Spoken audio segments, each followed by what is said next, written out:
دنیا میں کیا کیا چاہیے، مرتے وقت کیا چاہیے، قبر میں کیا چاہتا ہوں، محشر کے دن میں اپنے لیے کیا کیا چاہتا ہوں، ان دنیا اینڈ ان ہیئر آفٹر آپ کی نیڈز کیا ہیں.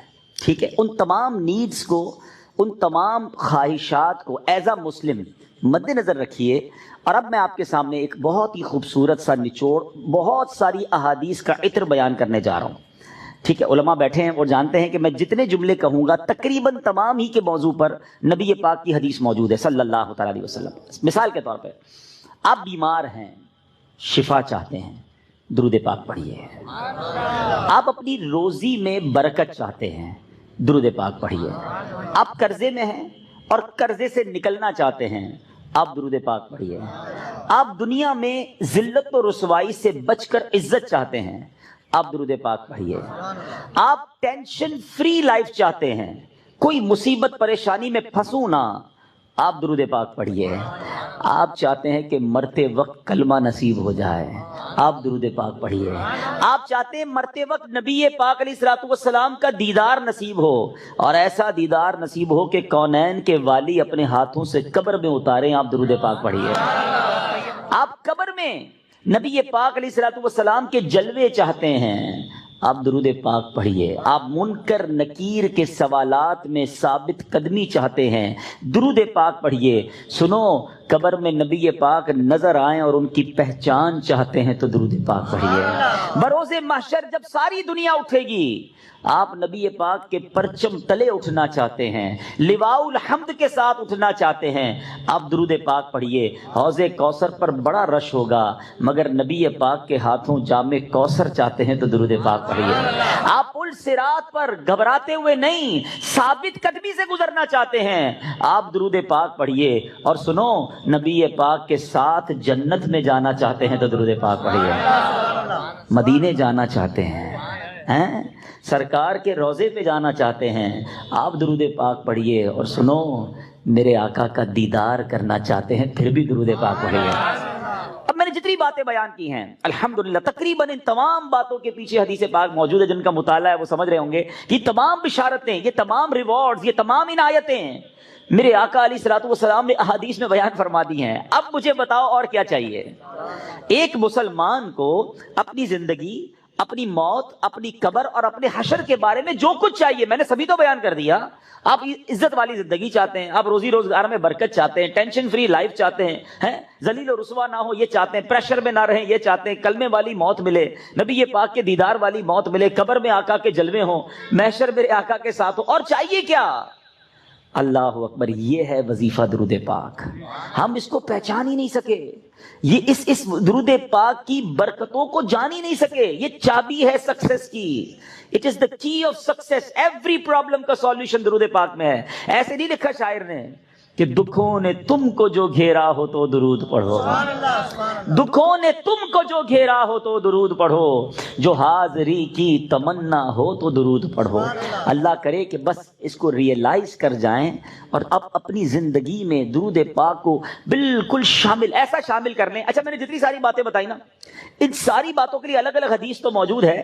میں آپ کو الگ ایک اور خوبصورت حدیث سناتا ہوں جو اس بات کو مزید ایلابوریٹ کر دے گی. نبی پاک علیہ الصلوۃ والسلام کی بارگاہ میں ایک صحابی آئے، کہتے ہیں حضور صلی اللہ تعالیٰ علیہ وسلم، میں اپنی ضروریات زندگی، کھانا پینا سونا، اپنے معمولات کے بعد اپنی لائف کا 25%، ایک چوتھائی وقت آپ پر درود پڑھنے میں صرف کروں گا.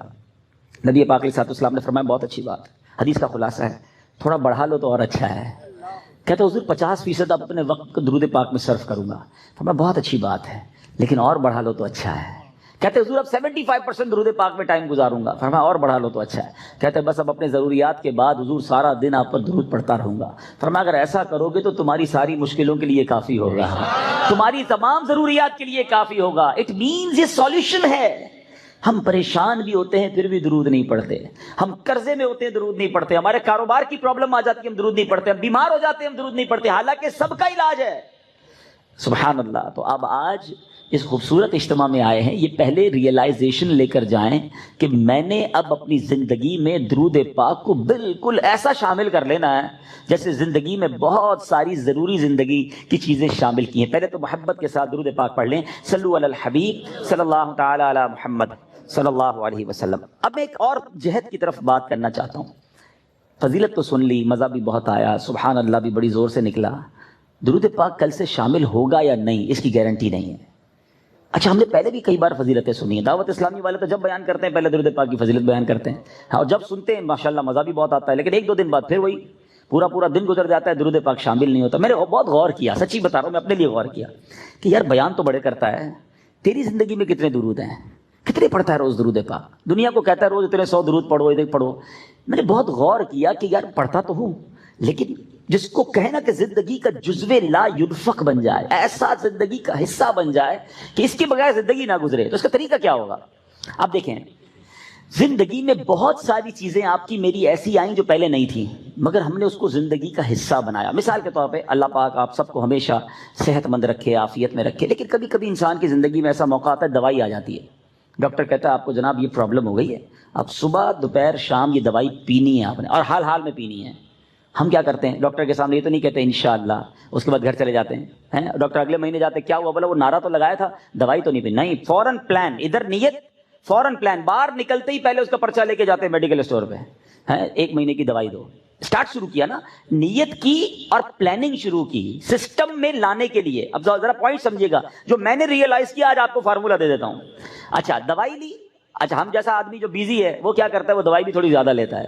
ایک پتا رکھتا ہے آفس میں کہ یار دوپہر کے کھانے کے بعد آفس پہ ہوتا ہوں ادھر پیوں گا. ایک رکھتا ہے ادھر جدھر بیڈ روم میں بیڈ ہوتا ہے, اور بچوں کی والدہ کو بھی کہہ دیا, آفس والوں کو بھی کہہ دیا بھائی یاد سے مجھے دوائی پلا دینا. سسٹم بنایا نا. اب آپ کی دوائی نہیں چھوٹ رہی ہے, آپ کی دوائی تینوں ٹائم ہو رہی ہے, لنچ میں بھی کھا رہے ہیں, ناشتے میں بھی کھا رہے ہیں, رات کو بھی کھا رہے ہیں. کیسے آ گئی, لائف میں تو نہیں تھی, انوالو کیا آپ نے, پلان کیا. اب یہ زندگی کا ایسا حصہ بنی کہ آپ دوائی نہیں بھول رہے. ایسی بہت ساری چیزیں ہیں. میں چاہتا ہوں میں درود بھی کبھی نہ بھولوں, میں روز درود پڑھوں, کیونکہ مر جاؤں گا تھوڑے دنوں میں, تھوڑی تو دن رہ گئے لائف کے. اگر یہ پڑھ کر نہ گیا, یہ ذکر و درود زبان پر نہ رہے, تو یہ ساری نیکیاں برکتیں جو سنتا ہوں کیسے ملیں گی مجھے؟ اب سسٹم کیسے بنے گا؟ اب میں نے جو اپنے لیے بنایا وہ اچھی نیت سے بتا دیتا ہوں آپ کو. سب سے پہلے اپنے ساتھ تسبیح رکھنا شروع کریں. تسبیح جو ہے نا, یہ زبان کی لگام ہے, یاد رکھیں. کوئی بھی تسبیح ہو آپ کے ساتھ ہونی چاہیے. اچھا, تسبیح بھی ایک نہ لیں, آپ تسبیح لیں 3-4. ایک رکھیں اپنی گاڑی میں, ایک رکھیں اپنے بیڈ روم میں جس جہاں آپ لیٹتے ہیں نا اپنے ساتھ ادھر, ایک رکھیں اپنی آفس کے ٹیبل پر. یہ تسبیحاں آپ کو یاد دلائیں گی درود باقی ہے, ذکر باقی ہے. جدھر موقع ملے آپ کو کوئی کہنا یار 5 منٹ میں آتا ہوں, 5 منٹ میں موبائل نہ نکالیں اور براؤزنگ شروع نہ کر دیں, 5 منٹ میں نکالیں تسبیح اور آپ درود پڑھنا شروع کر دیں. وہ 5 منٹ میں بھر لیں نہیں, 10 منٹ میں آ جائے, مسئلہ نہیں, میرے 100 درود ہو جائیں گے. آپ کو انتظار مہنگا نہیں لگے گا, آپ کو ویٹنگ ٹائم بور نہیں کرے گا. آپ کو پتہ ہے اس نے انتظار کرایا, میرے نہ جانے کتنے گناہ معاف ہو چکے ہیں. ایک دوسرا فارمولہ. اچھا, کسی کو یہ نہ لگے میرا تسبیح کا کاروبار ہے, مولانا صاحب کنٹینر بک کر کے آئے اور آج جناب سب کو 4 تسبیح کا کہہ رہے ہیں. میرا کوئی تسبیح کا کاروبار نہیں بھائی. میں جو اللہ جانتے ہیں میری نیت کیا ہے, کہ میری اور آپ کی لائف میں درود پاک ایک ایسا جز بن جائے کہ میرا کوئی دن نہ گزرے کثرت سے درود پڑھے بغیر. اچھا, پھر دوسرا کام ایک اور کر لیں. تقریباً سارے لوگ واک کرتے ہیں, اچھی بات ہے, صحت کے لیے کرنی چاہیے. جب بھی واک کریں نا, جس طرح جوتے پہنے بغیر واک نہیں کرتے نا, آپ نے شوز رکھے ہوتے ہیں واک کے, آپ تسبیح ضرور لیں. کھڑے ہو جائیں, نہیں میری تسبیح کہاں ہے, تسبیح لا کے دو. آپ وداؤٹ تسبیح واک نہ کریں. آپ بلیو کریں آدھا گھنٹہ واک کرو گے انشاءاللہ 1000 درود پاک ہو جائیں گے. آپ اس میں اور بھی وظائف شامل کر لیں. کلمہ پاک کی تسبیح ایک پڑھوں گا, ایک سبحان اللہ و بحمدہ سبحان اللہ العظیم پڑھ لوں گا. استغفار 70 بار نبی پاک روزانہ پڑھا کرتے, میں انشاءاللہ 70 بار استغفار بھی پڑھ لوں گا. آپ اپنا پورا جس کو کہتے ہیں شیڈیول بنا سکتے ہیں. اور یقین کرو جس دن ذکر و اذکار دبا کے کیے ہوں گے نا, جس کو کہتے ہیں رچ کے, اس رات کو نیند بھی بڑی اچھی آتی ہے. ہاں, کہ اللہ کی رحمت سے ضائع نہیں کیا آج کا دن. آج اللہ کی رحمت سے میرے آقا کا بھی ذکر کیا, اللہ کا بھی ذکر میری زبان نے کیا. اگر یہ پلان, اس پلان کب بنے گا؟ جب اس کی اہمیت محسوس ہوگی. کہیں گے یار مولانا صاحب اتنے ساری باتیں باقی ہیں, پتہ نہیں کس موضوع کو لے کے بیٹھ گئے. ٹھیک ہے, آپ کی مرضی. اگر آپ کو یہ نارمل اور آرڈنری بات لگتی ہے, ورنہ بلیو کریں ہمارے اسلاف اتنا ذکر کرتے تھے. بزرگان دین کی سیرت کو پڑھیں نا, ایک بزرگ کے بارے میں آتا ہے, وہ ہر وقت ذکر الہی کرتے تھے. ایک بار کسی راستے سے گزرے, واپس آئے, پھر اس روڈ سے گزرے. کسی نے کہا حضرت ابھی تو گزر کے گئے تھے اس گلی سے. کہتے ہیں ہاں گزر تو گیا تھا, مگر گزرتے گزرتے اللہ کا ذکر نہیں کیا تھا. میں چاہتا ہوں میں زندگی میں جس سڑک سے گزروں, جس راستے سے گزروں, اس راستے کو, اس سڑک کو اللہ کے ذکر کا گواہ بنا کر جاؤں. یہ مائنڈ سیٹ تھا. حضرت جنید بغدادی رحمۃ اللہ تعالیٰ علیہ اپنے زمانے کے ولی ہیں, اولیاء کے سردار ہیں. کتنی نیکیاں تھیں ان کے پاس, ہمارے پاس تو ہے ہی کچھ نہیں. مگر اتنا اللہ کا ذکر کرتے، زبان سے اتنے ذکر الہی کرتے تھے کہ ایک بار آپ گئے کسی باربر شاپ پہ مونچھیں بنوانے، تو جو مونچھیں کاٹنے والا تھا کہتا حضرت تھوڑی دیر خاموش ہو جائیں، آپ ذکر روک دیں، میں نے آپ کی مونچھیں کاٹنی، آپ کے ہونٹ کٹ جائیں گے۔ فرماتے تم اپنا کام کرو، میرے ہونٹوں پہ زخم لگتا ہے تو لگ جائے، میں اللہ کا ذکر نہیں چھوڑ سکتا۔ اصل میں وہ لوگ یہ سمجھ گئے تھے کہ یہ لائف جو ہے نا بہت تھوڑی ہے، جتنی نیکیاں کمانی ہے کما کے جائیں تاکہ ادھر آرام کریں۔ یہ آرام کا ٹائم نہیں ہے، یہ انجوائے کا ٹائم نہیں ہے۔ لائف دنیا جو ہے نا دارالعمل ہے، جزا کا ٹائم، انعام کا ٹائم، سکون کا ٹائم، یہ آخرت کا ہے۔ بس کچھ لوگ سمجھ بیٹھے کہ یہی مزے کا ٹائم ہے، یہی عیش کرنے کا ٹائم ہے، یہاں جناب انجوائمنٹ میں لگ گئے، نہ نمازیں پڑھتے ہیں، نہ قرآن پڑھتے ہیں، نہ ذکر کرتے ہیں۔ ارے ادھر جمع کرو، ادھر مزہ آئے گا، ادھر نیکیاں کمانی ہو۔ کہتے ہیں نا سیزن لگا ہوا ہے، لوگ کاروباری لوگ کہتے ہیں یار ان دنوں میں ہمارا بڑا سیزن ہے، ہم بہت کام کرتے ہیں، سیزن کے بعد پھر ریسٹ کریں گے۔ جب تک میری آپ کی سانسیں باقی ہیں نا، نیکیوں کا سیزن لگا ہوا ہے، کر لو جتنی نیکیاں کرنی ہے، نوافل پڑھیں، درود پڑھیں، ذکر کریں، حرام کاموں سے بچیں، تاکہ جب قبر میں جائیں نا، آپ کو پتہ ہے کچھ خوش نصیب ایسے ہوں گے جب وہ قبر میں جائیں گے تو ان کو فرشتوں کی طرف سے کیا ندا دی جائے گی، انعام پتہ ہے کیا دیا جائے گا؟ نم کا نومۃ العروس، سو جا کہ جیسے دلہن سوتی ہے، قبر کے اندر ایسے سکون سے سو جا بے فکر ہو کر، کیونکہ اب اللہ اس سے راضی ہے، وہ ایسی زندگی گزار کر آیا ہے۔ تو اللہ کرے میں اور آپ ایسی زندگی گزاریں۔ بزرگوں کا ایک قول ہے، کاش دل میں اتر جائے کہ زمین کے اوپر کام، زمین کے اندر آرام۔ اللہ زمین کے اوپر ایسا کام لے لے کہ جب زمین کے اندر جائیں نا تو وہاں آرام کریں، ادھر مار پڑی تو کدھر جائیں گے؟ اللہ کرے دل میں اتر جائے میری بات۔ نیت کرتے ہیں ہم روز درود کثرت سے پڑھیں گے انشاءاللہ، میں بھی نیت کرتا ہوں، آپ بھی نیت کریں۔ اب ذکر و درود انشاءاللہ زبان پر جاری رہے گا، محبت کے ساتھ با آواز بلند ایک بار اور صلو علی الحبیب صلی اللہ تعالی علی محمد صلی اللہ علیہ وسلم۔ آج جس موضوع پر میں نے چند مدنی پھول پیش کرنے ہیں، دنیا میں جب ہمیں کوئی مشکل درپیش آتی ہے، کوئی ڈیفیکلٹ ڈے آتا ہے، کسی جگہ جانے کا پلان بنتا ہے، تو ہم اس کی پریپریشن کرتے ہیں، اس کی معلومات لیتے ہیں کہ یار میں فلاں ملک میں جا رہا ہوں، بتاؤ موسم کیسا ہوگا، اچھا وہاں کرنسی کون سی چلتی ہے، کوئی جان پہچان والا بندہ ہو تو ذرا اس کا نمبر بھی دے دو، کوئی مصیبت آ جائے تو رابطہ رہے گا۔ دو چار لوگوں سے پلاننگ کر رہے ہوتے ہیں یار فلاں جگہ جانا ہے۔ اچھا اسی طرح پاکستان میں بھی رہ رہے ہیں، لیکن کوئی انٹرویو آ گیا، کوئی کسی بڑی آفس میں جانا ہے، کسی بڑے بندے کے پاس جانا ہے، تو بندہ ادھر بھی سوچ رہا ہوتا ہے کہ یار کس طرح معلومات کر لوں کہ کیا پوچھیں گے، کیا سوال ہوگا۔ ہم ہر ڈیفیکلٹی سے پہلے پریپریشن کرتے ہیں، یہ ہماری ایک سائیکی ہے انسان کی۔ لیکن ہم سب جانتے ہیں کہ ایک ایسا ڈیفیکلٹ ڈے، ایک ایسا مشکل دن جو ہم سب نے فیس کرنا ہے، اور اس سے زیادہ مشکل دن کوئی اور نہیں ہے کائنات میں، اس سے زیادہ ڈیفیکلٹ ڈے کوئی اور نہیں ہے۔ لیکن لگتا ایسا ہے کہ پریپریشن تو دور کی بات ہے، اس کا ذکر بھی کوئی نہیں کرتا، سوچتا بھی نہیں کہ یار وہ دن آنے والا ہے، وہ دن ہم سب نے فیس کرنا ہے۔ اور اس دن کو ریممبرنس کے لیے، اس دن کو بار بار ریکال کرنے کے لیے کیا شاندار اللہ تبارک و تعالیٰ نے نظام بنایا۔ قرآن پاک جا بجا میں اس دن کی یاد دلاتا ہے۔ لیکن بالخصوص اگر نماز کو دیکھیں، جب ہم نماز پڑھتے ہیں تو بار بار کیا پڑھتے ہیں؟ سورہ فاتحہ پڑھتے ہیں نا، کتنا شاندار ایک گویا ریکال ہے۔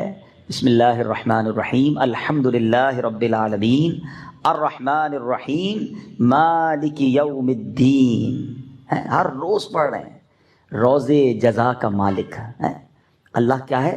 روزے جزا کا مالک۔ یہ روزے جزا کیا ہے؟ ڈے آف ججمنٹ، فیصلے کا دن۔ یہ دن ہے قیامت کا۔ ہم روز یاد کر رہے سورہ فاتحہ میں، مگر سوچتے نہیں کہ اس دن ہوگا کیا، میں نے کیا تیاری کی ہے اس دن۔ اتنا ڈیفیکلٹ ہے، ادھر تو کوئی سورس بھی چل جاتی ہے نا، یار فلاں جگہ جا رہا ہوں ایک کال کر دینا، بلکہ ایسا کرو یار تم میرے ساتھ ہی چل لو، آپ کی بڑی اچھی سلام دعا، آپ بھی آ جاؤ۔ کوئی ساتھ دینے والا جس دن نہیں ہوگا، میں اکیلا اللہ کی بارگاہ میں پیش ہوں گا، اور میرے سامنے ڈیفیکلٹیز اور پہاڑ کتنے بڑے بڑے ہیں، بعد میں بتاؤں گا، اور آپ کو بھی معلوم ہے کہ سوائے ایک ہستی کے کوئی ساتھ دینے والا نہیں ہوگا۔ لیکن ذرا پہلے قرآن کا ایک مختصر جائزہ لیتے ہیں کہ قرآن نے کیسا شاندار اسلوب اختیار کیا، بار بار ہمیں سمجھایا، بار بار ہمیں بتایا۔ اللہ تبارک و تعالیٰ قرآن مجید فرقان حمید کی سورہ قارعہ، یہ 30ویں پارے کی سورت ہے، اور قارعہ کے بارے میں علماء فرماتے ہیں کہ یہ قیامت ہی کا ایک نام ہے، another name of قیامہ۔ اور آپ ذرا دیکھیں کہ مختصر سی صورت میں ایک سینیریو بھی بتایا، اور تمہارے ساتھ ہونا کیا ہے یہ بھی بتا دیا۔ اور قرآن پاک کا ایک بڑا شاندار اسلوب ہے، جب کسی چیز پر توجہ دلانی ہوتی ہے، ایمفیسائز کرنا ہوتا ہے، تو اس کو پہلے سوالیہ طور پہ قرآن بیان کرتا ہے، پھر خود قرآن ہی اس کا جواب دیتا ہے. بسم اللہ الرحمن الرحیم. قرآن کہتا ہے القارعۃ ما القارعہ، دل دہلانے والی. اور تم نے کیا جانا کیا ہے دل دہلانے والی؟ فرماتا ہے القارعۃ ما القارعہ، دل دہلانے والی. کیا ہے وہ دہلانے والی؟ Another question وما ادراک ما القارعہ، اور تم نے کیا جانا کیا ہے وہ دل دہلانے والی؟ قرآن ہی ہم سے سوال کر رہا ہے، تاکہ اب دیکھیں میں یہ سوال بھی کر رہا ہوں، میں ترجمہ بھی کر رہا ہوں، تو آپ سب کی توجہ کیچ ہو رہی ہے. اور کیا خوبصورت انداز ہے کہ پہلے توجہ لی جاتی ہے پھر اسے بیان کیا جاتا ہے تاکہ مزید دل میں بات اتر جائے. آپ نے سورہ قدر میں بھی یہ اسلوب دیکھا ہوگا، انا انزلناہ فی لیلۃ القدر وما ادراک ما لیلۃ القدر. پھر قرآن نے جواب دیا کہ لیلۃ القدر خیر من الف شہر. پہلے کوسچن دین آنسر. اب چونکہ ایک اہم بات کی جا رہی ہے، ریئلائزیشن کروائی جا رہی ہے، تو القارعۃ ما القارعہ وما ادراک ما القارعہ، تم نے کیا جانا کیا ہے دل دہلانے والی؟ اب قرآن بتا رہا ہے کہ وہ کیا ہے. اس دن کیا ہوگا؟ فرمایا یوم یکون الناس کالفراش المبثوث. فرمایا اس دن آدمی ایسے ہوں گے جیسے پھیلے ہوئے پتنگے. آپ نے بارش میں دیکھا ہوگا لائٹ کی گرد پتنگے گھوم رہے ہوتے ہیں، کوئی ادھر جا رہا ہوتا ہے کوئی ادھر جا رہا ہوتا ہے، کوئی ڈائمینشن نہیں ہوتی، کوئی گر رہا ہوتا ہے. جس طرح بدحواس پتنگے ہوتے ہیں نا، اس طرح لوگ بدحواس ہوں گے. نوبڈی کوئی سمجھ ہی نہیں پا رہا ہوگا کہ ہو کیا رہا ہے. اتنی دہشت ہوگی، اتنا خوف ہوگا. پھر آگے فرمایا یہ تو بندوں کا حال ہے نا. ماؤنٹینز، رینج آف ماؤنٹینز ہیں، کتنے بڑے بڑے پہاڑ ہیں. ہم جب پہاڑ کے سامنے جاتے ہیں، کبھی آپ ماؤنٹین ایریا میں گئے ہوں گے، اپنی اوقات اتنی سی لگتی ہے، یار میں کتنا اور یہ کتنا بڑا. اللہ کی شان، کتنی طاقت ہوگی اس میں، کتنے معدنیات، کبھی لاوا نکل رہا ہوتا ہے، کبھی پیٹرول نکل رہا ہوتا ہے، کبھی ماربل کے پہاڑ. اتنے بڑے بڑے پہاڑ سالوں سے توڑے ختم ہی نہیں ہو رہے، مگر یہ سارے پہاڑ کیا ہو جائیں گے؟ قرآن کہتا ہے یوم یکون الناس کالفراش المبثوث، آدمی ہوں گے پھیلے پتنگے. وَتَكُونُ الْجِبَالُ كَالْعِهْنِ الْمَنْفُوشِ. کبھی آپ نے دیکھا وہ رضائی بنانے والا اون کی رضائی بناتا ہے، ڈنڈا مارتا ہے اس میں تو اون اڑ رہی ہوتی ہے. فرمایا جیسے اون ڈھنکی ہوئی اون ہوتی ہے نا، اون جس طرح اڑتی ہے ایسے یہ پہاڑ اڑ رہے ہوں گے. ٹرائی ٹو انڈرسٹینڈ کیسا دن ہوگا. یعنی اب آپ کو پہلے اس دن کا سینیریو بتایا کہ اتنا خوفناک دن ہوگا. اب ہمارے ساتھ کیا ہوگا؟ اب فرمایا فَأَمَّا مَنْ ثَقُلَتْ مَوَازِينُهُ فَهُوَ فِي عِيشَةٍ رَاضِيَةٍ. قرآن کہتا ہے جس کی تولیں اسکیل پہ وزن نیکیوں کا بھاری ہو گیا نا، وہ بڑے مزے میں ہوگا، وہ چین میں ہوگا، وہ عیش میں ہوگا. لیکن دوسری سائڈ کیا ہوگا؟ وَأَمَّا مَنْ خَفَّتْ مَوَازِينُهُ فَأُمُّهُ هَاوِيَةٌ. جس کی تولیں کم پڑ گئی تو فرمایا وہ نیچا دکھانے والی گود میں ہوگا. یعنی بڑی، جس کو کہیں کہ ڈاؤن، بہت نیچے چلا جائے گا، برباد ہو جائے گا. لیکن وہ کیا ہے؟ پھر اب قرآن پھر وہی انداز وما ادراک ما ہی، تم نے کیا جانا وہ کیا ہے نیچا دکھانے والی. اب خود آنسر دے رہا ہے قرآن، نارن حامیہ، بھڑکتی ہوئی آگ ہے، شعلے مارتی ہوئی. That is day of judgement. Within few آیاتس ایک ہی صورت میں سینیریو بھی بتایا اور ہونا کیا ہے وہ بتایا، رزلٹ کیا آئے گا وہ بھی بتا دیا. یہ قرآن ایک جگہ نہیں، اتنی آیتیں میں بیان کرتا جاؤں کہ بندہ حیران ہو جائے. سورہ زلزال، اذا زلزلت الارض زلزالها، ایک ایسا زلزلہ آئے گا زمین تھر تھر آئے گی.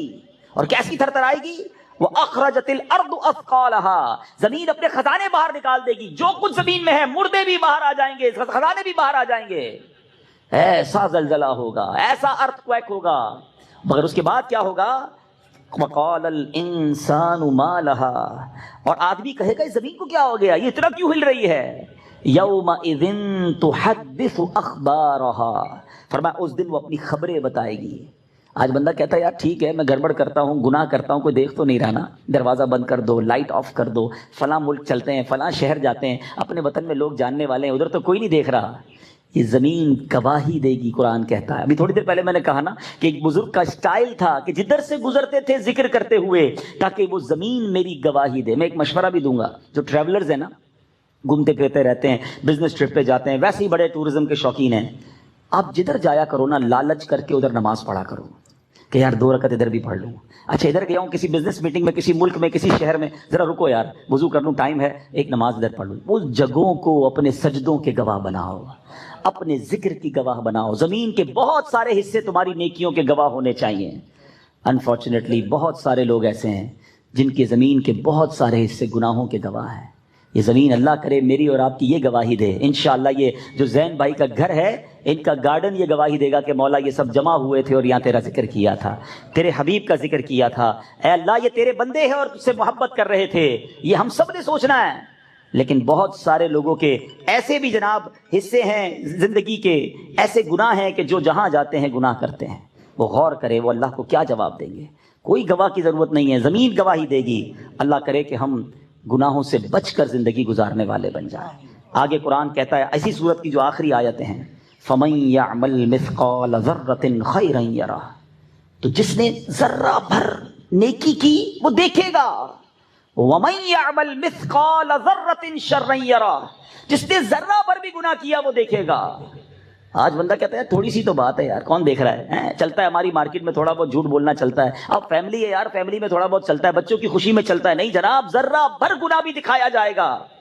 چھوٹی چھوٹی نیکیاں چھوڑ دیتے ہیں لوگ، نفل ہی ہے نا، صدقہ ہی تو ہے، فرض تو نہیں ہے. اللہ کے بندوں موقع ملے تو نیکیاں کرتے جاؤ، کیونکہ یہ ذرہ ذرہ نیکیاں بھی تمہارے نامہ اعمال میں لکھی جا رہی ہیں. اور کیا معلوم، جب ذرا غور کریں کہ درود پاک کی جو میں تھوڑی دیر پہلے اہمیت بیان کر رہا تھا، ذکر و اذکار کی بات کر رہا تھا، ذرا امیجن کرتے ہیں ایک بندہ ہے قیامت کے دن اللہ کی بارگاہ میں پیش ہوا اور اسکیل لگایا گیا. ٹھیک ہے، اب نیکیوں کا پلڑا بھی ہے، گناہوں کا پلڑا بھی ہے، اور فقط ایک نیکی کم پڑ گئی. اب وہ کتنی حسرت کرے گا کہ کاش میں درود پڑھ لیتا، 2 رکعت نفل پڑھنے کا موقع ملا تھا پڑھ لیتا، یار میں صدقہ دینے کا روز موقع ملتا تھا، ایک صدقہ دیتا میرا یہ پلڑا بھاری ہو جانا تھا. اور آپ کو معلوم ہے وہ ایک نیکی کے لیے بندہ بالکل ڈھونڈے گا لوگوں کو، دوست یار رشتہ دار، ایون ماں باپ کے پاس جائے گا. ماں باپ بھی اسے مدد نہیں کرے گی، بلکہ ماں آئے گی بیٹے کے پاس کہ بیٹا میرا ایک گناہ لے لے. بیٹا کہے گا ماں میں آج تیری مدد نہیں کر سکتا. اتنا ڈیفیکلٹ ڈے ہے جب کوئی کسی کا ساتھ دینے والا نہ ہوگا. اگر آپ اس قیامت کے دن کو پراپرلی سمجھنا چاہتے ہیں نا، یہ تو میں نے آپ کو 2 صورتیں سنائی ہیں، آپ سورہ انشقاق پڑھیں، سورہ عما یتساءلون 30ویں پارے کو تو پورا پڑھ لیں. آپ کہاں کہاں کس کس انداز میں. اللہ اکبر. ایک آیت اور سنا دیتا ہوں پھر اپنے موضوع کو کنٹینیو کرتا ہوں. اور سورہ انشقاق میں اللہ اکبر، اللہ فرماتا ہے یوم لا تملک نفس لنفس شیئا. آئے ہائے ہائے، کوئی کسی کا بوجھ نہیں اٹھائے گا، کوئی کسی کے ساتھ نہیں چلے گا، کوئی کسی کا ہاتھ نہیں پکڑے گا. بندہ کہتا ہے ادھر بڑے ساتھی ہیں، بڑی سورس ہے، ایک فون کرنے کی دیر ہے، میرا کام یوں ہوتا ہے. یوم لا تملک نفس لنفس شیئا. قرآن کہتا ہے جس دن کوئی جان کسی کو جان کا کوئی اختیار نہ رکھے گی، تو پھر آرڈر کس کا چلے گا؟ والامر یومئذ للہ. اس دن فقط اللہ کا حکم ہوگا، اللہ کا آرڈر ہوگا. سوچو اس دن کے بارے میں. اکیلے ہوں گے، میں اکیلا ہوں گا، آپ اکیلے ہوں گے، کوئی ساتھ نہیں ہوگا. اب میرے اعمال ایسے ہوں کہ میں اللہ کی بارگاہ میں کامیاب ہو جاؤں. تو میں کہنا چاہ رہا تھا جو لائیو بھی مجھے دیکھ رہے ہیں، اگر اور ڈیٹیل میں سمجھنا چاہتے ہیں نا کہ اسٹیپ بائی اسٹیپ قیامت طاری کیسے ہوگی، میں آپ کو ایک مشورہ دیتا ہوں. بہار شریعت مفتی امجد علی اعظمی صاحب نے لکھی، انٹرنیٹ سے ڈاؤن لوڈ بھی کر سکتے ہیں. اس کا پہلا حصہ، اس میں قیامت کا باب آپ پڑھیں گے نا، آپ کو ایسا لگے گا آپ کی آنکھوں کے سامنے گویا ایک ویڈیو چل رہی ہے. قیامت کیسے طاری ہوگی، کیا کیا ہوگا، وہ آپ نے تحریر کیا. میں اسی میں سے چند باتیں آپ کو بتاتا ہوں. آپ فرماتے ہیں کہ حضرت عیسیٰ علیہ السلام کی وفات کو جب 40 برس گزر جائیں گے، ایک خوشبودار ٹھنڈی ہوا چلے گی، اور جب یہ ہوا مسلمانوں کے بغلوں کے نیچے سے گزرے گی تو دنیا سے سارے مسلمان چلے جائیں گے، اور اس کے بعد دنیا میں کافر ہی کافر رہ جائیں گے، اور قیامت جو ہے وہ کافروں پر ہی طاری ہوگی. اچھا، یہ بھی جب میں نے حدیث پڑھی تھی، کئی بار پڑھی تھی، تو بے شک یقین ہے ہمارا حدیث پر، لیکن ایک ہوتا ہے نا کہ ہوا سے لوگ مر جائیں گے، صرف ہوا چلے گی اور لوگ چلے جائیں گے. اللہ اکبر. اس کرونا وائرس نے ساری دنیا کو بتا دیا ہے کہ میرا رب چاہے تو نہ نظر آنے والے وائرس سے دنیا کو لاک کر سکتا ہے. کئی بزنس ایسے تھے جس کے بارے میں لوگ باتیں کرتے تھے کہ یار یہ بزنس تو بند ہو ہی نہیں سکتا، یہ کاروبار ختم ہی نہیں ہو سکتا. ایئرپورٹ بند کیسے ہوگا جناب؟ ایئرپورٹ پہ دکان لے لو، 24 گھنٹے چلے گی، نہ رات ہوتی ہے نہ ادھر دن ہوتا ہے، سورج ڈوبتا ہی نہیں، ہر وقت دن ہوتا ہے. لوگوں نے یہ کام کیے. انٹرنیٹ جناب مکے مدینے میں لوگ کہتے تھے ادھر تو کاروبار ٹھنڈا ہو ہی نہیں سکتا، اتنی ہوٹلیں ہیں، حاجی بڑھتے ہی جائیں گے، جناب کھجوریں بکنی ہے تو جناب ہوٹلیں بکنی ہے تو گاڑیاں چلتی رہیں گی. واٹ ایور امیجنیشن تھے دنیا میں لوگوں کے، مگر اللہ نے بتا دیا کہ کوئی تو ہے جو نظام ہستی چلا رہا ہے، وہی خدا ہے، وہ جب چاہے اس پوری دنیا کو لاک کر سکتا ہے. نظر نہیں آیا یہ وائرس کسی کو، مگر ساری دنیا لاک ہے۔ پاکستان والوں تمہیں تو پتہ ہی نہیں ہوا کیا ہے، اللہ نے وہ خاص کرم کیا ہے ہمارے وطن پر، جو دنیا کو دیکھ رہے ہیں، جن کی نظر ہے، جن کے رابطے ہیں، انہیں پتہ ہے کہ پوری دنیا اس وقت پریشان ہے، لاک ڈاؤن ہے دنیا، دوبارہ لاک ڈاؤن ہو رہا ہے۔ اللہ ہمارے وطن کو بلکہ ساری دنیا کے مسلمانوں کو بچائے رکھے۔ ایک باریک سا اشارہ دے کے نکل جاتا ہوں۔ اب ذرا دنیا کا نقشہ کھولنا اور کرونا وائرس کی موجودہ اور پچھلی صورتحال دیکھنا تو آپ کو پتہ چلے گا کہ اللہ پاک نے مسلمانوں پر خاص کرم کیا ہوا ہے۔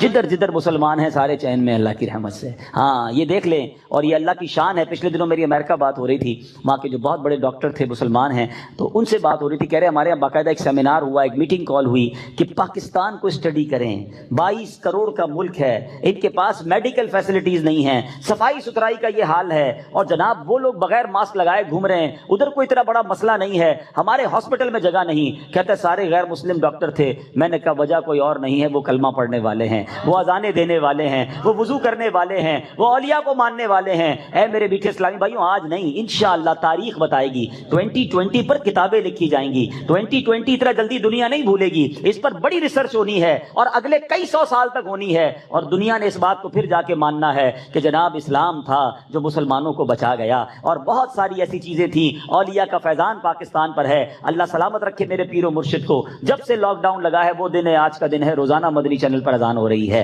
اب تک اذان کا سلسلہ ہے۔ اللہ کے ولی نے کہا اذان دینا یہ بلائیں ٹالے گا، یقین ہو تو رب کریم غیب سے مدد اتارتا ہے۔ ہم اللہ سے دعا کرتے، احتیاط بالکل کرنی چاہیے، مگر میں صرف یہ بتانا چاہ رہا ہوں، میرے رب نے اس کائنات کو بتایا ہے کہ اس کی قدرت کا نظارہ کیا ہے۔ ہوا چلے گی قیامت سے پہلے بھی ہیں، اگر یہی کرونا سانس کے ذریعے آتا تو، اگر ہوا میں ہوتا تو پھر وہی ہو جاتا کہ جو سونگتا وہ جاتا۔ اگر یہی اسی وائرس کو فضا میں صرف آ جاتا یہ، تو میرے رب کے لیے تو کچھ مطلب ناممکن نہیں ہے نا۔ بہرحال ہوا چلے گی، مسلمان سارے دنیا سے چلے جائیں گے، اب صرف کافر ہوں گے، اور اب ان پر قیامت طاری ہوگی۔ حضرت اسرافیل علیہ السلام کو حکم دیا جائے گا سور پھونکنے کے لیے۔ مفتی امجد علی اعظمی صاحب نے اتنی ڈیٹیل سے لکھا ہے کہ اگر آپ پڑھتے ہیں تو ایسا لگتا ہے کہ آپ کی آنکھوں کے سامنے منظر آ جاتا ہے۔ فرماتے ہیں کوئی دیوار پہ لیپی لگا رہا ہوگا، کوئی کھانا کھا رہا ہوگا، کوئی اپنے گھر کا کام کر رہا ہوگا، اور اس دوران یکایک ایک آواز سنائی دے گی۔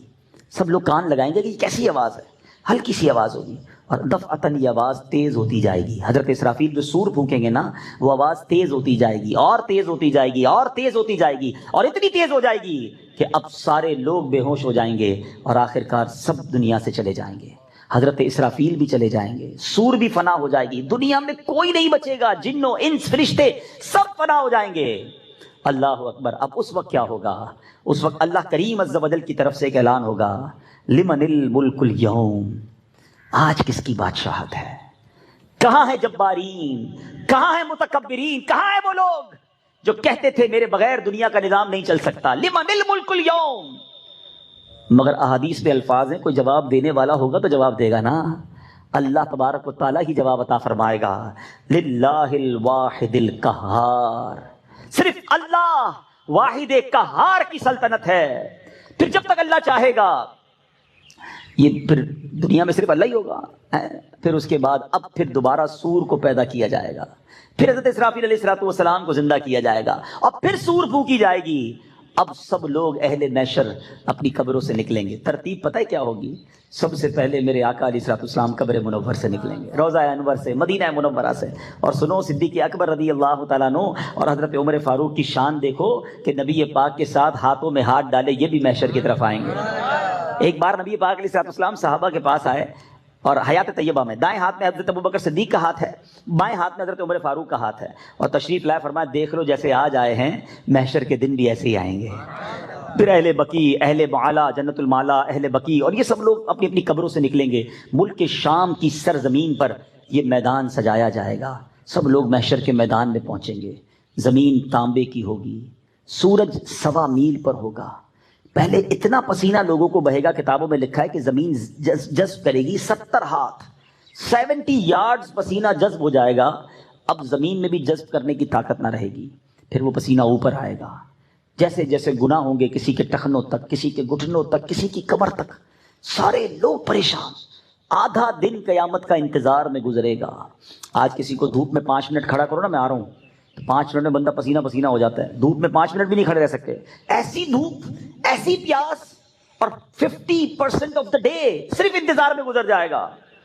اب محشر میں لوگ جب پریشان حال ہو جائیں گے نا, اب آپس میں مشورہ کریں گے کہ بھائی کسی کے پاس تو چلو, کچھ حساب کتاب بھی شروع کراؤ. یعنی لوگ اتنے تنگ آ گئے ہوں گے کہ کچھ لوگ کہیں گے بے شک حساب کر کے جہنم میں ڈال دیا جائے, مگر حساب تو شروع کیا جائے.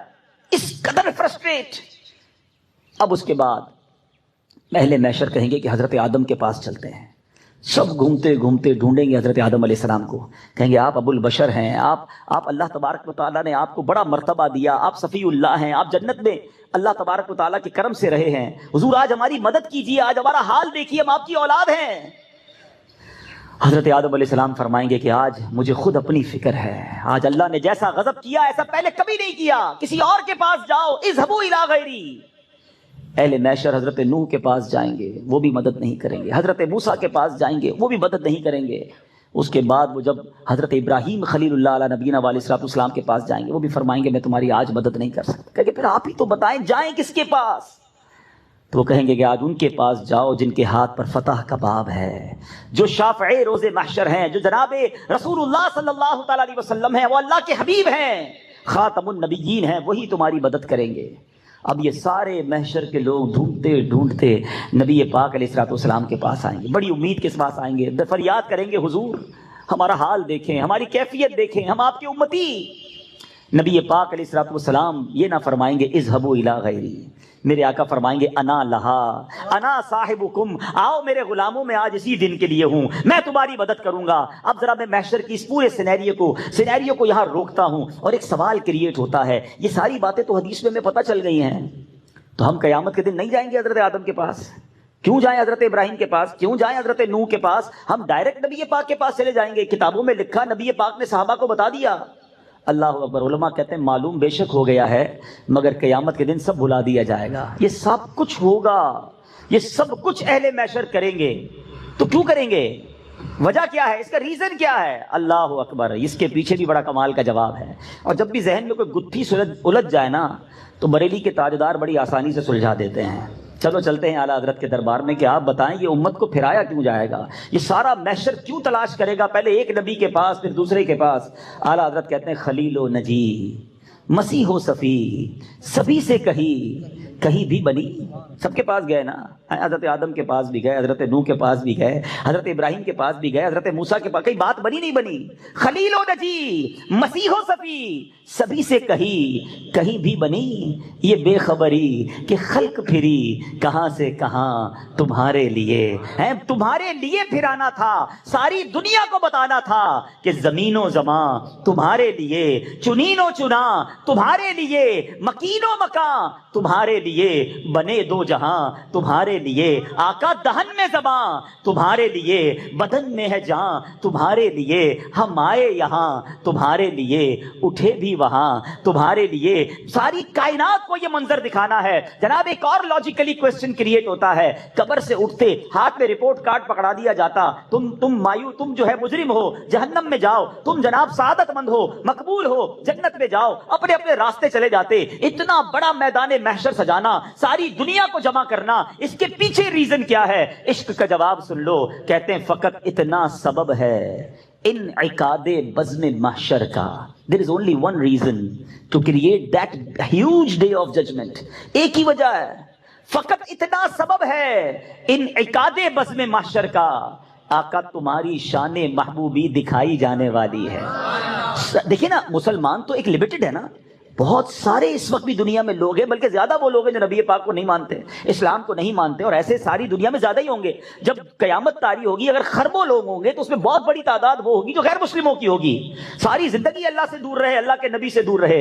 انہیں ایک دن تو بتانا ہے نا کہ حق کیا ہے, سچ کیا ہے, اللہ کے حبیب کا مرتبہ کیا ہے. سنو, کتابوں میں لکھا, علماء کہتے ہیں محشر کے دن جتنے غیر مسلم ہیں سب ایمان لے آئیں گے, سب مانیں گے ہاں یہ ہم مانتے ہیں اللہ کے نبی ہیں, آج ہم مانتے ہیں اللہ ایک ہے, اور جو یہ کہتے تھے وہ ٹھیک ٹھیک ہے مگر اس دن ان کا ماننا جو ہے وہ قبول نہ کیا جائے گا. تمہیں مبارک ہو تم نے آج مانا ہے, کیونکہ میرے اعلیٰ حضرت لکھتے ہیں آج لے ان کی پناہ, آج مدد مانگ ان سے, آج لے ان کی پناہ, آج مدد مانگ ان سے, پھر نہ مانیں گے قیامت میں اگر مان گیا.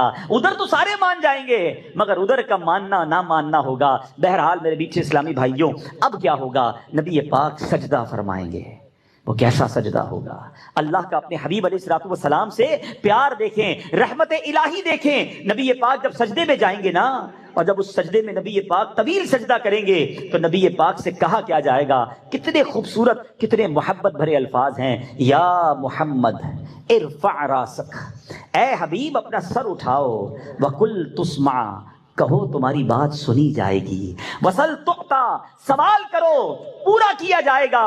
وشفا تشفا, شفاعت کرو تمہاری شفاعت قبول کی جائے گی. اب نبی پاک علیہ الصلوۃ والسلام شفاعت کا دروازہ کھولیں گے. میرے آقا علیہ الصلوۃ والسلام کی برکت سے حساب کتاب کا معاملہ شروع ہوگا. اللہ اکبر. اور اب نبی پاک کے کمالات کا ظہور ہوگا. اب میرے آقا علیہ الصلوۃ والسلام کی امت کی غم خاری نظر آئے گی. کیا حال ہوگا؟ سنو, ایک صحابی رسول نبی پاک کے پاس آئے, عرض کرتے یا رسول اللہ صلی اللہ تعالیٰ علیہ وسلم, دنیا میں جب جی گھبراتا ہے حضور ہم آپ کے پاس آ کر آپ کا دیدار کرتے ہیں, دل کو چین پڑ جاتا ہے. قیامت کے دن تو بڑا رش ہوگا. حدیث کا خلاصہ بیان کر رہا ہوں. آپ کے گرد صدیقین ہوں گے, انبیاء ہوں گے. یا رسول اللہ وہاں ہم آپ کو کیسے تلاش کریں گے اور آپ کے پاس کیسے آئیں گے؟ میں کدھر ڈھونڈوں آپ کو؟ سنو, میرے آقا علیہ الصلوۃ والسلام نے یہ ایڈریس نہ دیا کہ قیامت میں ایک سب سے بڑا محل ہوگا, سب سے بڑا نورانی محل ہوگا, وہ میرا ہوگا کیونکہ میں خاتم المرسلین ہوں. نہیں نہیں, میرے آقا فرماتے مجھے تلاش کرنا ہو تو حوض کوثر پر آ جانا. اپنے پیاسے امتیوں کو اپنے ہاتھوں سے جام کوثر پلا رہا ہوں گا. اچھا دیکھو وہاں نہ پاؤں. وہ کہتے حضور اگر وہاں نہ ملے تو پھر کہاں آؤں؟ فرمایا ایسا کرنا, پل صراط پر آ جانا. رب سلم امتی کی صدائیں بلند کرتے ہوئے اپنے گناہگار امتیوں کو پل سے پار لگا رہا ہوں گا کہ حضور اگر پل صراط پر نہ پاؤں پھر کدھر آؤں؟ کہتے ہیں فرماتے پھر ایسا کرنا, میزان پر آ جانا. میرے گناہگار امتیوں کے گناہوں والا پلڑا بھاری ہوگا, اپنے کرم سے ان کی نیکیوں کے پلڑے بھاری کر رہا ہوں گا. یا رسول اللہ ادھر نہ پاؤں, فرماتے ہیں ان 3 مقامات کے علاوہ تم مجھے کہیں اور نہ پاؤ گے, بس میرے یہی کام ہوں گے. اللہ اکبر. ایک اور جگہ نبی پاک علیہ الصلوۃ والسلام فرماتے ہیں قیامت کے دن انبیاء کو نور کے ممبر دیے جائیں گے. میں اس وقت تک اپنے ممبر پر نہ بیٹھوں گا جب تک اپنے ایک ایک امتی کو داخل جنت نہ کرواؤں. ایسے آقا, ایسے کریم آقا, ایسے محبت امت سے فرمانے والے آقا. خود نبی پاک علیہ الصلوۃ والسلام کا فرمان ہے, حدیث پاک کا مضمون ہے کہ سارے نبیوں کی دعائیں ساری قبول ہوتی ہیں مگر ایک دعا ہر نبی کو دی گئی ہے جو سب سے زیادہ اسپیشل ہے, جو مانگنا ہے مانگو. فرمایا سب نبیوں نے دنیا میں مانگ لی ہے, میں نے وہ دعا اپنی امت کے لیے قیامت کے دن کے لیے بچا کے رکھی ہے. اے گناہگاروں, وہ تم سے اتنا پیار کرتے ہیں, وہ تم سے اتنی محبت کرتے ہیں. فرمایا وہ دعا میں نے قیامت کے دن کے لیے بچا رکھی ہے. ایک اور حدیث پاک جس کا مضمون ہے, نبی پاک فرماتے مجھے آپشن دیا گیا کہ میری 50% امت بخش دی جائے یا شفاعت لے لو. کہتے ہیں میں نے شفاعت رب سے لے لی ہے کیونکہ یہ اس سے بھی زیادہ برکت والی ہے. ایسے میرے آقا ہیں. سیدی اعلیٰ حضرت کے برادر مولانا حسن رضا خان صاحب لکھتے ہیں نا کہ وہ جگہ تو کیسی ہوگی کہ ماں بھی نہیں پہچانے گی, والد بھی نہیں پہچانے گا, مگر آقا امتی کو کیسے ڈھونڈیں گے؟ فرماتے ہیں عزیز بچے کو ماں جس طرح تلاش کرے, ماں سے بچہ بچھڑ جائے کیسی تلاش کرتی ہے؟ عزیز بچے کو ماں جس طرح تلاش کرے, خدا گواہ یہی حال آپ کا ہوگا. وہ پاک دل کے نہیں جس کو اپنا اندیشہ ہجوم فکر و تردد میں گر گیا ہوگا. نبی پاک کو کوئی ٹینشن نہیں ہوگی مگر ہماری ٹینشن ہوگی, اور ان فکروں میں نبی پاک علیہ الصلوۃ والسلام گویا فکر مند ہوگے. کہتے حال یہ ہوگا 1000 جان فدا, نرم نرم پاؤں سے پکار سن کے اسیروں کی دوڑتا ہوگا. نبی پاک کو کون کہیں پکارے گا؟ آقا اس کی طرف, پھر اس کی طرف, کوئی قریب ترازو, کوئی لبے کوثر, کوئی صراط پہ ان کو پکارتا ہوگا. ہر طرف سے نبی پاک کی صدا لگ رہی ہوگی. ذرا سنو تو صحیح, اتنے دور دور مقام ہیں, آقا سب جگہ کیسے نظر آئیں گے؟ کیا خوب لکھتے ہیں, فرماتے مقام فاصلوں پر کام مختلف اتنے, وہ دن ظہور کمال حضور کا ہوگا. ارے اس دن پتا چلے گا میرے آقا کا کمال کیسا ہے. کیا خوبصورت بات لکھی. میں ایک شعر سنانے جا رہا ہوں, جو سمجھ جائیں گے ان کی طبیعت ہری بھری ہو جائے گی اور احساس ہوگا کہ خاندان اعلیٰ حضرت کا کمال کیسا ہے. کہتے ہیں گناہگار پہ جب لطف آپ کا ہوگا, نبی پاک کی جب مہربانی ہوگی نا غلام پر، گناہ گار کی شفاعت کریں گے. اب ذرا جملہ سنیے گا، کیا بغیر کیا بے کیا کیا ہوگا. شاعری کی دنیا کا شاہکار ہے، میں اس پر پورا بیان کر سکتا ہوں، اشارہ دے کر چلا جاؤں گا، لطف اٹھائیے گا. شعر کا 4 بار کیا یوز کیا ہے، کی کاف یا الف، ٹھیک ہے نا، 4 بار کیا یوز کیا ہے، چاروں بار معنی الگ ہے. کہتے کیا بغیر کیا. اب سمجھو ذرا، ہم نے کیا کیا ہے؟ گناہ تو کیے ہیں. نبی پاک کرم فرمائیں گے نا، وہ بے کیے ہو جائیں گے، وہ ڈیلیٹ ہو جائے گا، گناہ معاف ہو جائیں گے. جو کیا ہے وہ بے کیا ہو جائے گا، اور جو بے کیا ہے، نیکیاں تو کی نہیں ہیں، وہ کیا ہو جائے گا. یعنی گناہ جو ہے وہ نیکیوں سے بدل جائیں گے. اب پھر یہ شعر سنو، کہتے گناہ گار پہ جب لطف آپ کا ہوگا، کیا بغیر کیا بے کیا کیا ہوگا. ایسی غلامی والی زندگی گزارنا. سنو کیا ہونا ہے غلاموں کے ساتھ، غلام ان کی عنایت سے چین میں ہوں گے، اور عدو نبی پاک کا جو دشمن ہے وہ آفت میں مبتلا ہوگا. اللہ مجھے اور آپ کو نبی پاک کی غلامی والی زندگی عطا فرمائے، کیونکہ نبی پاک نے اپنے غلاموں کو تلاش کرنا ہے، آقا نے اپنے امتیوں کی بخشش کروانی ہے. سنو لواء الحمد کے بارے میں بڑی کمال کی بات اعلیٰ حضرت نے اپنی کتاب میں لکھی، ایک حدیث پاک نقل کی. جو پرچم نبی پاک کو عطا کیا جائے گا لواء الحمد، اس کی چوڑائی اتنی ہوگی، اتنا بڑا پرچم ہوگا کہ 1600 برس 1600 ایئرز اگر کوئی گھڑ سوار گھوڑا دوڑائے جتنا فاصلہ طے کرے گا اتنا بڑا یہ پرچم ہوگا. اچھا میں سوچتا رہا یہ پرچم کتنا بڑا، اور اس پرچم سے کام کیا ہوگا. ماشاءاللہ ریحان باپو بیٹھے ہیں، ہم یہ کلام بچپن سے سن رہے ہیں، جب سے دعوت اسلامی میں آئے. یہ گناہ گار یہ والی جو ہے، تمہارا نام مصیبت میں جب لیا ہوگا، اس کا ایک شعر ہے. میں نے جب تک یہ حدیث نہیں پڑھی تھی نا، مجھے یہ شعر سمجھ نہیں آیا تھا. اب ذرا میں تھوڑا سا آپ کو سمجھاتا ہوں یہ پرچم کام کیا کرے گا. آپ میں سے ماشاءاللہ کئیوں نے حج کیا ہے. حج پہ ہوتے ہیں 35-30 لاکھ 25 لاکھ آدمی، اور پنجابی میں کہتے ہیں نا رش کہتے کس کو ہے، لگ پتا جاتا ہے. 25-30 لاکھ بھی اندازہ ہو جاتا ہے کہ عوام کس کو کہتے ہیں. ادھر کتنے ہوں گے محشر میں؟ 7-7.5 ارب تو ابھی ہے نا. حضرت آدم سے لے کر صبح قیامت تک جتنے لوگ اس دنیا میں آئے، جتنے یونیورس میں آئے، اٹ مینس خربوں لوگ ہوں گے. کیسے نبی پاک کو تلاش کریں گے؟ عرفات میں خیمہ نہیں ملتا. 25-30 لاکھ لوگوں میں کھو جائے تو بندے کا پورا ہی ٹائم نکل جاتا ہے، تو اربوں لوگوں میں آقا کو کیسے تلاش کریں گے؟ اللہ اکبر. دیکھو انتظام کیا کیا ہے ہمیں تلاش کرنے کا ہے. سننا ذرا مزہ آئے گا. اچھا آپ نے حج پہ دیکھا ہوگا کہ بڑے بڑے بلون لگاتے ہیں خیموں کے اوپر، دور سے میں نظر آ جاتا ہے یہ پیلے رنگ کا بلون ہے نا، یہ ساؤتھ ایشیا والے خیمے، ہمیں ادھر جانا ہے، کیونکہ اور تو کچھ نظر نہیں آتا، اونچائی پہ کچھ چیزوں پہ نظر آتی ہے. اللہ اکبر. لواء الحمد بتائے گا آقا کدھر ہے. اے پرچم لگانے والوں تمہیں مبارک ہو، پرچم کی پہچان وہاں بھی ہوگی. قیامت کے دن میرے آقا کدھر ہے، غلام جو دور ہوں گے. اب ذرا شعر سننا، مولانا حسن رضا خان صاحب لکھتے ہیں، فرماتے مقام خسرو دین، دور کے غلاموں کو پتہ نہیں کدھر ہوں گے ہم، اور نبی پاک کدھر ہوں گے. مقام خسرو دین یعنی آقا کی نشانی، نبی پاک کا مقام دور کے غلاموں کو لوائے حمد کا پرچم بتا رہا ہوگا. یہ پرچم بتائے گا چلو آقا ادھر ہیں، وہ دیکھو پرچم نظر آ رہا ہے. اور انشاءاللہ جب نبی پاک کے پاس جائیں گے تو آقا اپنے دامن میں چھپا لیں گے. تو اے میرے میٹھے اسلامی بھائیوں، باتیں تو اور بھی بہت ساری ہیں، مگر وقت چونکہ ایک لمیٹڈ بیان ہوتا ہے، میں صرف یہ بتا رہا ہوں کہ یہ ہوگا قیامت کا دن. ہے وہ ڈیفیکلٹ ڈے، بہت مشکل دن ہے. اللہ تعالیٰ جس سے ناراض ہوا وہ مارا جائے گا. ابھی تو اپنے اعمال پتہ ہی نہیں نا کسی کو، میں کیا کر کے بیٹھا ہوں، آپ نے کیا کیا ہوا ہے. ہم ایک دوسرے کے سامنے بڑے شریف بنے بیٹھے ہیں، اللہ تو جب سب جانتا ہے نا. اس دن جب نامہ اعمال ہاتھ میں دے کر کہا گیا، اللہ نہ کرے ہمیں کہا گیا کہ پڑھ کر سناؤ، جو جو کیا وہ پڑھ کے سناؤ، تو وہاں تو ساری دنیا ہوگی نا. میرے ماں باپ بھی ہوں گے، میرے دوست بھی ہوں گے، میرے ہاتھ چومنے والے، میری عزت کرنے والے. سوچیں ہیں ہمارے آقا ہوں گے، خود غوث پاک رضی اللہ تعالیٰ عنہ. کیسے پڑھوں گا میں وہ سب کچھ جو میں نے کیا، جو کہا، جو بولا؟ تو یہ حساب کتاب ہوا تو مارے ہی جائیں گے. ادھر فقط رحمت کا آسرا ہے، اور نبی پاک جس پر کرم فرما دیں، نبی پاک کے سوا کسی کی نہیں سنی جائے گی. تو میلاد کا مہینہ تقریباً اختتام کو ہے، ٹھیک ہے نا. بہت سارے آپ نے بیانات سنے ہوں گے، بڑی محفلوں میں شرکت کی ہوگی، مگر سوال میں یہ کرنا چاہتا ہوں کہ پورا مہینہ ماشاءاللہ ہم نے سیلیبریٹ کیا، بڑی اچھی بات ہے. فرق کیا آیا میرے اور آپ کے اندر؟ لائف میں چینجنگ کیا آئی؟ اس میلاد کے مہینے کے بعد میرے اندر تبدیلی کیا آئی؟ میں جیسا تھا اگر ویسا ہی ہوں. معاذ اللہ کچھ ایسے لوگ بھی اگر یہاں بیٹھے ہیں یا مجھے سن رہے ہیں جن کی نمازیں قضا ہو رہی ہیں، تو کیا فرق آیا اس میلاد کے مہینے میں آپ کے اندر؟ اگر جھوٹ ابھی بھی جاری ہے، دھوکہ والا کام ابھی بھی کر رہے ہو، اللہ نہ کرے حرام روزی ابھی بھی کما رہے ہو، آنکھیں ابھی بھی حرام دیکھ رہی ہیں، کان ابھی بھی حرام سن رہے ہیں، زبان سے گالی گلوچ، بے حیائی اور غیبتیں اور سب جاری ہے، تو فرق کیا آیا میرے اور آپ کے اندر؟ دیکھو ایسی زندگی نہ گزارنا کہ قیامت کے دن نبی پاک اگر ناراض ہو گئے نا، خدا کی قسم ان کے سوا کوئی آسرا نہیں ہے. دیر از اونلی ون پرسنالٹی. سنتے ہیں کہ محشر میں صرف ان کی رسائی ہے, صرف ان کی رسائی ہے, اور کوئی نہیں ہوگا جو ہمیں بچا پائے گا. تو اگر وہی ناراض ہو گئے تو پھر کدھر جائیں گے؟ تو اپنی زندگی گزارنے کا ایک ہی ٹارگٹ ہونا چاہیے. آج سے ایک فارمولہ بنا لو کہ آپ لباس پہنو, آپ گفتگو کرو, آپ کاروبار کرو, آپ فیملی میں کوئی ایونٹ کر رہے ہو, آپ کہیں آؤٹنگ پہ جا رہے ہو, آپ کوئی بزنس اسٹارٹ کر رہے ہو, جو بھی زندگی میں سٹیپ اٹھا رہے ہو, صرف ایک کوسچن اپنے آپ سے کر لو کہ میں جو یہ کروں گا اس سے میرے اللہ اور اس کے رسول راضی ہوں گے یا ناراض ہو جائیں گے. اور آپ کو یہ آنسر آئے نا کہ نہیں اس سے تو ناراض ہو جائیں گے, نہیں کرنا, کیونکہ وہ ناراض ہو گئے تو مارے جائیں گے. نبی پاک کی رضا رب کی رضا ہے. اور نبی پاک کی رضا کس میں ہے؟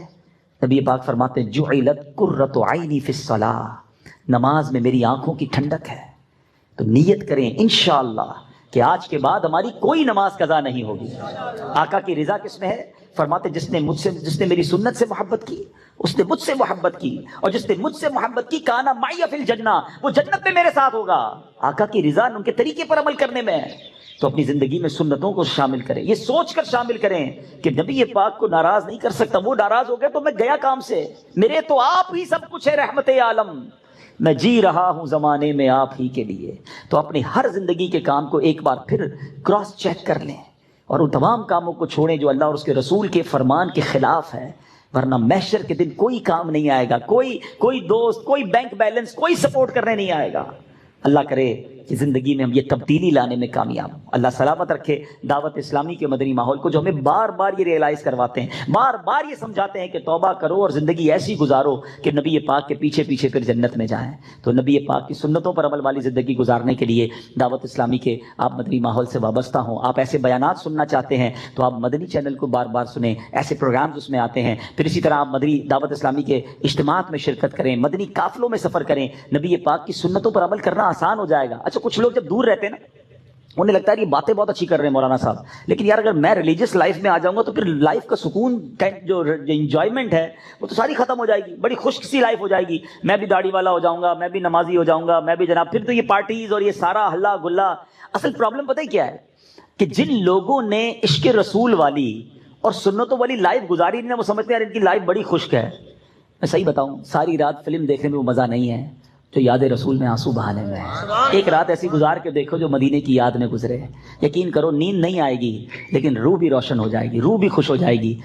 دل میں ہو یاد تیری گوشے تنہائی ہو, پھر تو خلوت میں عجب انجمن آرائی ہو. اصل پرابلم یہ کہ آپ نے یہ ٹیسٹ لیا نہیں ہے تو آپ کو لگتا ہے ان کی لائف بڑی جو ہے وہ جس کو کہیں کہ بے مزہ ہے. ایک ایگزامپل دے کر بات پوری کر لیتا ہوں. ایک دو دوست تھے. ایک دوست جو ہے وہ ویجیٹیرین تھا, کبھی بھی اس نے گوشت کھایا ہی نہیں, مچھلی کھائی ہی نہیں, چکن کھائی نہیں. اس کے سارے دوست کہتے ہیں یار کمال ہے یار, کبھی تو کھا لو. کہتا ہے مجھے دال سبزی سے اچھا کچھ نہیں لگتا. ایک دن سارے دوستوں نے پلان کیا یار اس کو پکڑ کے آج کھلانا ہی ہے.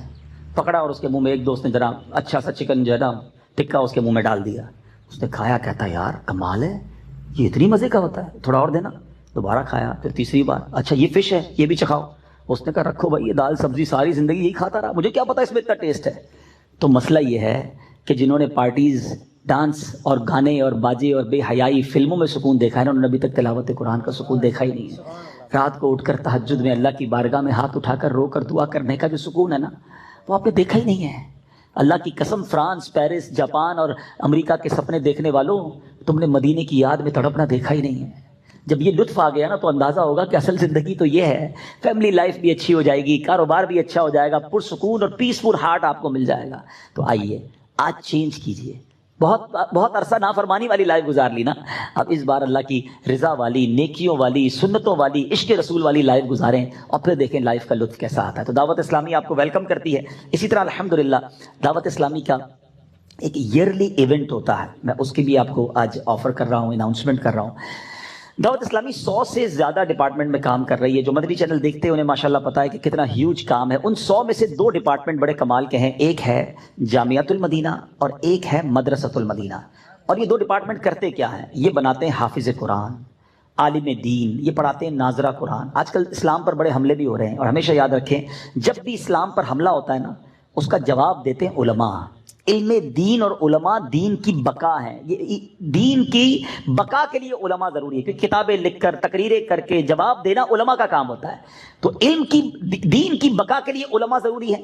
اور قرآن کی حفاظت کا ذمہ تو بے شک رب نے لیا، لیکن اس کا ایک ضمنی انداز کیا ہے کہ زیادہ سے زیادہ لوگوں کے سینوں میں قرآن محفوظ ہو جائے. تو حفظ قرآن کے ذریعے سبحان اللہ ان دونوں کاموں میں دعوت اسلامی کیا کر رہی ہے. آپ کو جان کر خوشی ہوگی کہ دعوت اسلامی کے اس وقت 5000 کے قریب مدرسے اور دارالعلوم موجود ہیں. اپروکسیمیٹلی مور دین 5000 ہمارے یہ انسٹیٹیوٹس موجود ہیں، جس میں 2.5 لاکھ سے زیادہ بچے بغیر کسی فیس کے قرآن پڑھ رہے ہیں، درس نظامی کر رہے ہیں، عالم بن رہے ہیں، حافظ قرآن بن رہے ہیں. اچھا جناب، اب تک ہوا کیا ہے؟ 87,000 سے زیادہ حافظ قرآن بن چکے ہیں. دعوت اسلامی کے مدرسے شروع ہوئے 30 سال پہلے. آج یہاں انڈسٹریلسٹ بھی بیٹھے ہیں، بڑے بڑے فیکٹری والے بیٹھے ہیں. میں جاتا ہوں جب فیکٹری میں بتاتے ہیں ہماری روز کی اس مشین کی اتنی پروڈکٹ ہے، ہمارے مہینے کے اتنے کنٹینر جاتے ہیں، ہماری پروڈکشن اتنی ہے. بڑا بندہ اس پہ فخر کرتا ہے کہ ہماری پروڈکشن منتھلی ڈیلی اتنی ہے. 30 سال ہو گئے ہیں دعوت اسلامی نے یہ جامعہ اور مدرسے بنائے ہیں. ٹھیک ہے، اگر ان 30 سالوں کو ڈیوائڈ کرتے ہیں ہماری پروڈکشن پر تو آپ کو جان کر خوشی ہوگی کہ دعوت اسلامی مسلسل پچھلے 30 سالوں سے روزانہ 8 حافظ قرآن اس دنیا کو دے رہی ہے. ہر دوسرے دن 3 علماء دعوت اسلامی پروڈیوس کر رہی ہے. ہر دوسرے یا تیسرے دن دعوت اسلامی ایک مدرسہ یا یہ ایک جامعہ دنیا میں بنا رہی ہے. مجھے ایک فیکٹری بتا دو کہ جو علماء، حفاظ اور انسٹیٹیوٹ اس تیزی سے پچھلے 30 سالوں سے روزانہ بنائی چلی جا رہی ہے. تو اتنی بڑی انڈسٹری، اتنی بڑی نیکیوں کی فیکٹری میں آج آپ کو پارٹنر بننے کا موقع دیا جا رہا ہے. جب پاکستان کوئی بہت بڑا کاروبار چل رہا ہو اور وہ آفر کرے کہ چند سلیکٹڈ لوگوں کو میں شیئر دینا چاہتا ہوں، لوگ کہتے ہیں جلدی لے لو، موقع اچھا ہے. میں آپ کو کہہ رہا ہوں جلدی لے لینا، کیونکہ موقع اچھا ہے. یہ ثواب کی فیکٹری ہے. ہم میں سے بہت سارے حافظ نہیں بن سکے، ہم میں سے بہت ساروں کے بچے عالم بھی نہیں بن سکے، مگر جو عالم بن رہے ہیں، جو حافظ بن رہے ہیں، جو دین کی خدمت دنیا کے کونے کونے میں جا کر کر رہے ہیں، جو انٹرنیشنل ٹریول کرتے ہیں، وہ جانتے ہیں کون سا ملک ہے جہاں دعوت اسلامی کے مراکز نہیں، دعوت اسلامی کے مدرسے نہیں. ادھر سے علماء پڑھ کر ادھر جا کر دین کی خدمت کر رہے ہیں. تو اے میرے بیچے اسلامی بھائیو، ہم یہ سب تو نہیں کر رہے نا. تو اب ان دونوں ڈپارٹمنٹ کا ایکسپینڈیچر کتنا ہے، خرچہ کتنا ہے؟ تقریباً 350 کروڑ روپے سال کا خرچہ ہے صرف ان دونوں شعبہ جات پر. اور آسان کر دیتا ہوں، روز کا تقریباً 1 کروڑ روپے کا خرچ ہے. 365 دن ہوتے ہیں، 350 کروڑ تو ہو گئے. اچھا، لیکن خرچہ بہت زیادہ ہے. ہم نے اس کو آسان کر دیا، شیئر بنا دیے، یونٹس بنا دیے. 3.5 لاکھ یونٹ بنا دیے، پر یونٹ 10,000 روپیز. اب آپ کو آفر کی جا رہی ہے، یعنی سچی بات یہ کہ نیکیوں کا کام تو جاری تھا، اب آپ کو اس اتنے بڑے کام میں پارٹنر بننے کا موقع دیا جا رہا ہے کہ آپ اپنی زکوٰۃ اور اپنے عطیات سے دعوت اسلامی کے مدارس اور جامعات میں یونٹس لیجئے، تاکہ ان علماء، حفاظ جو بن رہے ہیں اور دین کے کام کر رہے ہیں، آپ اس میں حصہ دار بن جائیں. ایک حدیث پاک سناتا ہوں. علماء کے فضائل میں میرے آقا علیہ الصلوۃ والسلام فرماتے ہیں، جس کا مضمون ہے جب قیامت کا دن ہوگا، لوگ جنت کی طرف جا رہے ہوں گے، اعلان ہوگا کہ علماء رک جائیں، اور علماء سے کہا جائے گا اور لوگوں کی شفاعت کریں، سفارش کریں اور انہیں بھی جنت میں ساتھ لے جائیں. کیا پتہ قیامت کے دن میرا آپ کا کوئی ہاتھ پکڑ لے کہ حضرت آپ نے پیسے دیے تھے، میں عالم بن گیا، چلیں جنت میں ساتھ چلتے ہیں. تو یہ وہ انویسٹمنٹ ہے جو ضائع ہونے والی نہیں ہے، یہ ملٹی پلائی ہو کر. ابھی میں نے تھوڑی دیر پہلے قیامت کی آپ کو ہولناکی بتائی ہے، قیامت کے آپ کو جو پرابلمز ہیں وہ بتائے ہیں. یہ وہ صدقہ ہے جو روز قیامت کام آنے والا ہے، آپ کے اسکیل کے اندر، آپ کے نامہ اعمال میں وزن ڈالنے والا ہے. تو جس کو اللہ نے جتنا نوازا ہے، ایک شاندار ڈپارٹمنٹ ہے، آپ اس میں دعوت اسلامی کا ساتھ دیں. 15 نومبر کو ہمارا یہ ڈے ہم مناتے ہیں، جس کو مدنی عطیات مہم، فنڈ ریزنگ کمپین کہتے ہیں، ٹیلی تھون کہتے ہیں. آپ اس میں اپنے یونٹس ملائیں. آپ میں سے میں بہت سارے چہرے ایسے دیکھ رہا ہوں جن کو اللہ پاک نے بہت نوازا ہے. ہو سکے تو 12ویں کا مہینہ ہے، 1200 یونٹ دے دیں، 1200 نہیں تو 786 یونٹ دیں. اصحاب بدر کی نیت سے 313 یونٹ آپ اپنے بک کر لیں، نہیں تو کم از کم 112 یونٹ، ورنہ 12 یونٹ تو ہم سارے لے سکتے ہیں. تو بہرحال ہمارے ذمہ داران یہاں بھی موجود ہیں، مدنی چینل پر بھی مختلف نمبرز چل رہے ہوتے ہیں، اکاؤنٹ نمبرز چل رہے ہوتے ہیں. تو آپ نے انشاءاللہ